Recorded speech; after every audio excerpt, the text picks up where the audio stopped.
이재명 경기지사 뉴스 공장. 첫 번째 뉴스.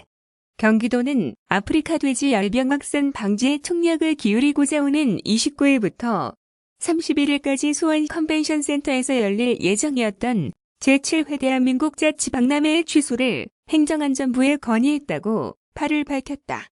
지난 4일 행정안전부가 지방자치박람회 행사 개최 여부에 대한 경기도의 의견 제출을 요청한 데 따른 것으로 아프리카 돼지 열병 확산을 막는데 모든 역량을 집중해야 한다는 민선 7기 이재명 경기도지사의 의지가 반영된 조치다.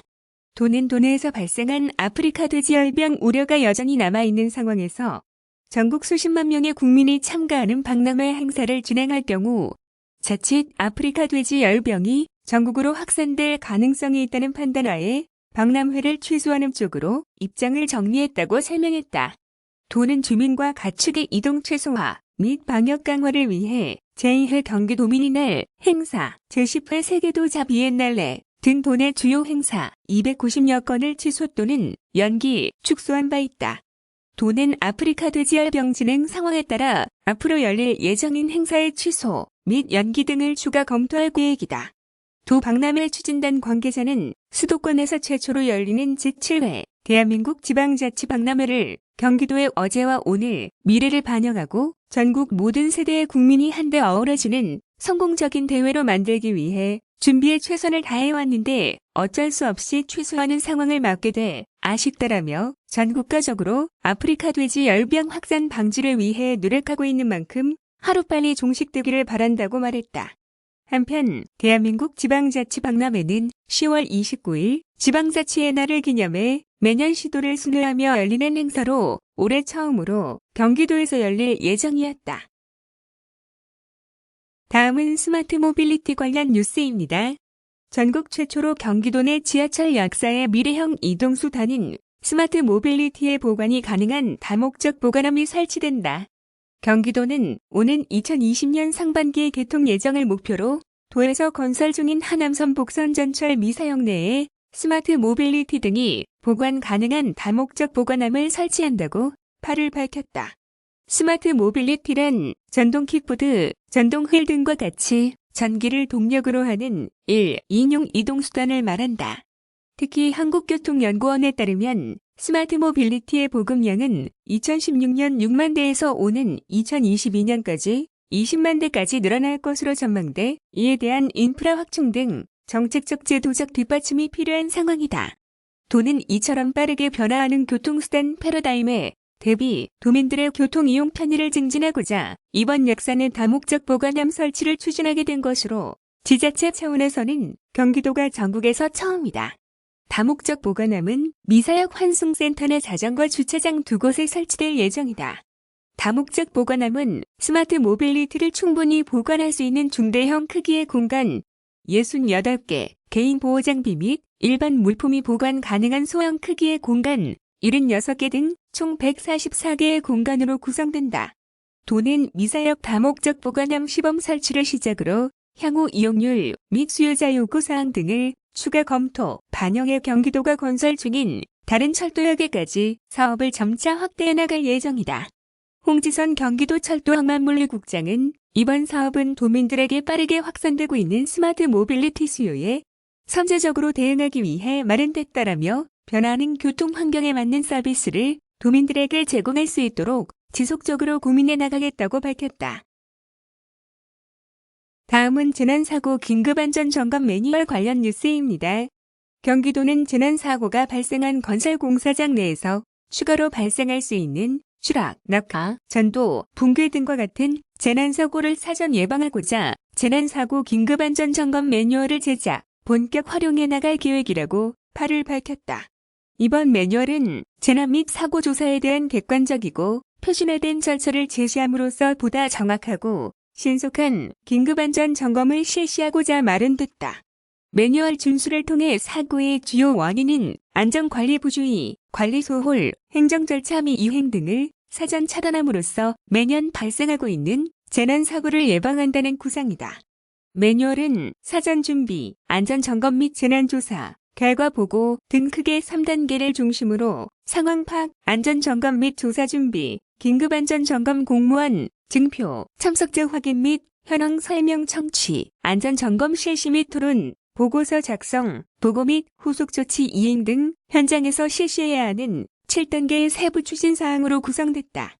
매뉴얼은 중대재해공사장은 물론 행안부 장관의 재난조사 요청이 있는 공사장에 적용될 예정이다. 송재환 안전관리실장은 1차 사고 발생 후 방치하면 추가적인 2차 사고가 빈번히 발생한다. 매년 반복적으로 발생하는 재난사고를 막기 위해 긴급안전점검 매뉴얼을 제작하게 됐다라며 유관기관 및 시군의 매뉴얼을 공유해 재난사고 발생을 최소화해 나가겠다고 말했다. 한편 지난 2016년부터 3년간 도내에서는 건설 공사장 추락, 붕괴, 낙하 등과 같은 재난사고가 73건 발생, 총 226명의 인명피해가 발생한 바 있다. 이에 도는 지난해 4월 안전특별점검단 재난조사팀을 신설하고 총 21차례의 긴급안전점검과 6회에 걸친 기획조사를 실시하는 등 재난사고 예방을 위한 다각적인 노력을 기울이고 있다. 다음은 이동식 크레인, 고소작업대 합동감찰 관련 뉴스입니다. 경기도는 이동식 크레인 및 고소작업대의 안전무시 관행을 없애고 추락재해를 사전에 예방하기 위해 지난 1일부터 고용노동부와 합동으로 감찰을 실시하고 있다고 8일 밝혔다. 이번 감찰은 안전 분야의 고질적 안전 부패에 대응하기 위해 고용노동부 경기지청과 함께 관내 31개 시군의 건설 공사장 중 위험 요인이 있는 표본을 추출해 진행 중이다. 합동 감찰에서는 고소작업대 안전난간 해체, 이동식 크레인의 탑승 설비 부착으로 인한 추락사고 우려에 대해 집중적으로 살펴볼 예정이다. 도는 이달 25일까지 진행되는 합동감찰 이후에도 건설 공사장 안전무시 관행 전반에 대해 도 자체적으로 감찰을 이어나갈 계획이다.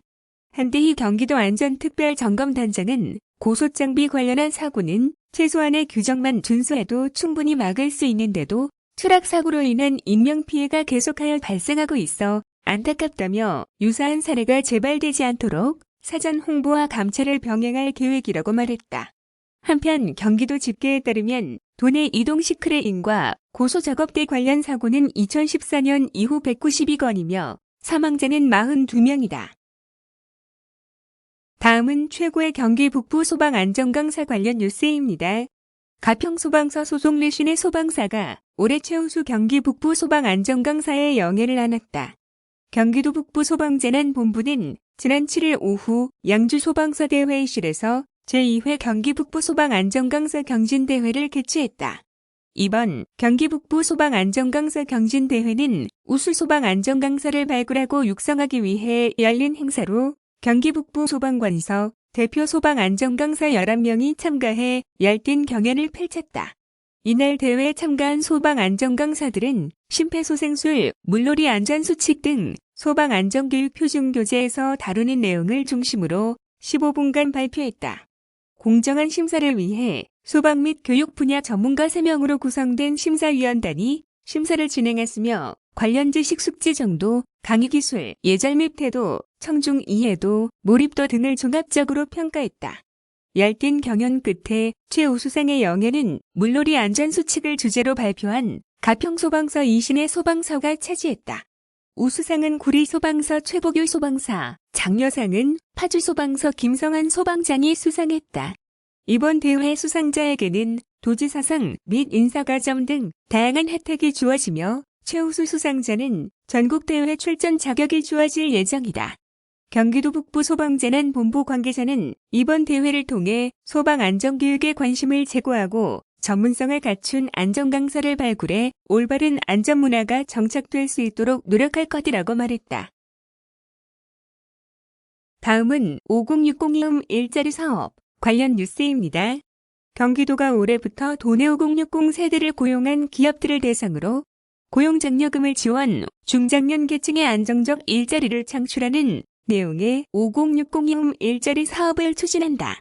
5060 일자리 사업은 조기 퇴직 이후 새로운 인생을 설계하는 도내 5060 중장년 베이비 부머 세대를 대상으로 안정적 일자리를 제공하고 중소기업의 인력 미스매칭을 해소하고자 민선 7기에서 처음 도입했다. 사업은 만 50세 이상 65세 미만의 중장년 경기도민 200명을 선발해 도내 근로자 수 300인 미만의 중소기업의 취업을 매칭하는 방식으로 이루어진다. 특히 일본 수출 규제에 적극 대응하는 차원에서 도내 피해 기업을 우선 선발해 지원한다. 도는 안정적 노동 환경 지원을 위해 5060세대 고용 중소기업에 인턴 3개월, 정규직 3개월 등 최대 6개월분의 고용 장려금을 지원한다. 구체적으로 우선 인턴 기간 3개월간 고용 장려금을 전액 지원하고 이후 평가를 거쳐 정규직으로 전환한 후 6개월간 고용을 유지할 경우 3개월분의 장려금을 추가 지원하게 된다. 또한 중장년 구직자의 직무 역량을 강화하기 위해 참여기업의 자체 및 타기관 직무 관련 교육을 지원하고 면접 이력서 작성 방법 등 구직자가 꼭 알아야 할 사항들에 대한 취업 컨설팅도 실시한다. 이와 관련해 도는 오는 10일 오후 2시부터 경기도 여성능력개발본부에서 도내 근로자 수 300인 미만 기업들을 초청해 경기도 5060 일자리 사업 설명회를 개최한다. 이 자리에서는 사업 추진 방향, 목적, 세부 추진 계획 등을 설명해 기업들의 적극적인 참여를 독려할 방침이다. 임병주 경기도 일자리 경제정책과장은 이번 사업을 통해 신중년 세대 및 기업 모두가 서로 원하는 일자리 및 인력을 발굴하여 산업 현장에서의 일자리 미스매칭을 해결하겠다고 밝혔다. 다음은 희망상권 프로젝트 관련 뉴스입니다. 경기도와 경기도경제과학진흥원은 2019년 경기도 희망상권 프로젝트 사업을 성공적으로 이끌 사업단장 2명을 오는 15일까지 모집한다. 희망상권 프로젝트는 관공서 이전이나 재개발, 재건축 등으로 공동화 위기에 처한 상권을 대상으로 지역별 특성에 맞는 해결책을 마련해 활성화를 지원하는 사업으로 민선 7기에서 처음 추진된다. 도는 지난 7월 공개 오디션을 열어 포천 일동상권과 오산 문화의 거리를 2019년도 희망상권 프로젝트 사업 대상지로 선정한 바 있다. 모집 인원은 포천 일동상권 담당 사업단장 1명, 오산 문화의 거리 담당 사업단장 1명 총 2명이다. 사업단장은 전문가, 회계 담당자 등 필수 인원으로 구성된 사업단을 구성, 각 상권 사무실에 상주하며 상인, 주민 등 구성원들과 협업해 사업 계획 수립부터 실행에 이르기까지 프로젝트의 전반적 운영을 맡게 된다. 신청 자격은 중소벤처기업부에서 시행하는 문화관광형 시장 육성 사업이나 지역 선도형 시장 육성 사업 등 상권 개발 사업 단장을 역임했거나 3년 이상 참여한 전문가 또는 소상공인시장진흥공단의 상권 육성, 전문인력 양성 과정, 이수자중 전통시장 등 개발 사업에 3년 이상 참여한 전문가다. 도는 서류평가, 면접평가 등을 거쳐 사업단장을 선발할 방침이다.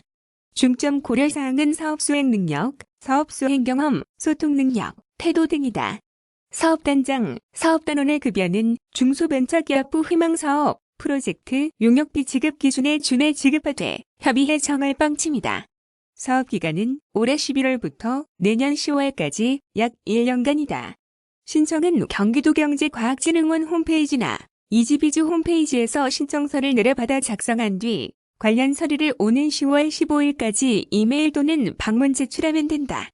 자세한 사항은 경기도경제과학진흥원 시장상권진흥 TF팀으로 문의하면 된다. 도는 오는 2022년까지 총 80억 원을 투입해 8개소의 희망상권 활성화를 지원할 계획이다. 상권 한 곳당 최대 10억 원 내에서 경영진단 및 컨설팅, 공동체 위기 극복 프로그램, 공동 마케팅, 공용부문 시설 개선, 랜드마크, 조성 등 다양한 사업이 지원된다. 다음은 경기도 사회서비스원 관련 뉴스입니다. 경기도는 올해 출범할 예정인 사회서비스 전담기관인 경기도 사회서비스원을 이끌어갈 임원 10명에 대한 모집을 재공고한다고 8일 밝혔다. 지난달 20일부터 지난 4일까지 진행된 공개 모집에서 응모자 수가 미달됨에 따라 실시되는 이번 재공고는 오는 16일까지 진행될 예정이다. 채용 분야는 임기 3년의 상임 원장 1명과 임기 2년의 비상임직 이사 8명, 감사 1명 등 총 10명이다. 먼저 3년간 경기도 사회서비스원의 실질적인 운영을 맡게 될 원장에 자격 요건은 민간 분야와 공공 분야의 융합을 이끌 수 있는 역량을 구비한 사회복지 및 사회서비스 분야의 전문가다. 1차 서류 심사와 2차 면접 심사 등을 거친 뒤 도지사가 최종 임명할 예정으로 연봉은 매년 기관의 경영성과 등을 반영해 계약 후 지급될 예정이다. 둘째로 비상임 이사에는 사회복지, 감사 분야의 정책 지원 제시 및 전략적 사고 능력을 갖춘 이들이라면 누구나 응모할 수 있으며 서류 심사를 통해 최종 선정된다. 끝으로 비상임 감사에는 공인회계사 자격을 갖춘 이들만 응모할 수 있으며 나머지 자격 요건 및 심사 절차 등은 이사와 동일하다. 사회서비스원에 임원이 되고자 하는 이들은 오는 16일까지 경기도청 홈페이지 고시 공고에서 필요한 서류를 내려받아 작성한 뒤 방문 또는 우편, 이메일을 통해 접수해야 한다. 기타 자세한 사항은 공고문을 참조하거나 경기도청 복지정책과 사회서비스 지원팀으로 문의하면 된다. 도 관계자는 1차 모집 결과 응모자 수가 모집 예정 인원의 2배수에 미달해 재공고를 실시하게 됐다라며 역량과 열정을 갖춘 이들이 많이 참여했으면 하는 바람이라고 말했다.